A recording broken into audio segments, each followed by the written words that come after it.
আপনারা যেন কোনো অবস্থায় হামলার শিকার না হয়, এটার জন্য আমরা আইন শৃঙ্খলা বাহিনীকে অবশ্যই ইনস্ট্রাকশন দিয়ে দেবো যেন আপনারা আপনাদের কাজ ভালোভাবে করতে পারেন।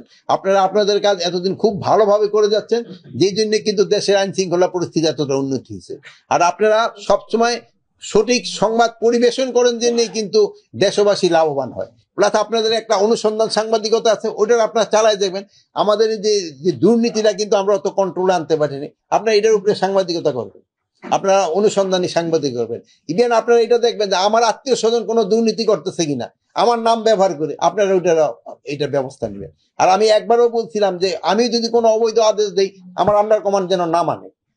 এখন আমি বলছি যে আমি যদি কোনো অবৈধ আদেশ দিই, আপনার আন্ডার কমান্ড যেন না মানে। আমি কোনো রিক্রুটমেন্টের ক্ষেত্রে কারো জন্য রিকোয়েস্ট করছি কিনা, যদি হয় আপনারা অনুসন্ধানী সাংবাদিকতা করে এটা প্রকাশ করে দিবেন। তো আমি যেমন সাবধান হব, আমার আন্ডার কমান্ডও কিন্তু ওইভাবে সাবধান হবে। যদি যদি এই দুর্নীতি এবং মাদক এই দুইটা কিন্তু সমাজ থেকে আমাদের যতদিন পর্যন্ত নির্মূল না করতে পারবো, ততদিন পর্যন্ত কিন্তু সমাজকে সামনের দিকে আগে নিয়ে যাওয়া ডিফিকাল্ট। আইন শৃঙ্খলা পরিস্থিতি সুসংগঠিত হয়েছে এবং হবে, দুইটাই হলো। মানে আমরা চেষ্টা করে যাচ্ছি, এই জন্য কিন্তু বিভিন্ন ধরনের প্রশিক্ষণ দেওয়া হচ্ছে।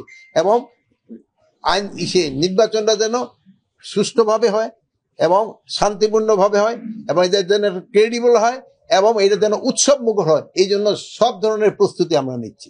এবং আল্লাহ দিলে আপনাদের সবার দোয়ায় এটা এরকমই হবে। আপনি যেটা বললেন যে লেভেল প্লেইং ফিল্ডের জন্য যে পরিমাণ আইন শৃঙ্খলা বাহিনী আগের নির্বাচনগুলিতে দেওয়া হয়, এবার তার চেয়ে আরো অনেক বেশি দেওয়া হবে। সুষ্ঠু এবং সামগ্রিক নির্বাচন এটা নির্ভর করে হলো মেইন হলো জনগণ, যারা ভোটার তারা যে স্বতঃস্ফূর্তভাবে পার্টিসিপেট করতে যাবে, সেই সময়টা কেউ বাধা দিয়ে রাখতে পারবে না। তারপরে হলো থাকতে হলো নির্বাচন কমিশন, তাদের একটা মেইন স্ট্রিক্ট রুল প্লে করে। তারপরে হলো আপনার থাকে এই বিভিন্ন পার্টিগুলি। আপনারা দেখেন এখনই কিন্তু পার্টির ভিতরে গন্ডগোল, ওনারা যদি একটু সহযোগিতা করে, এই একটা।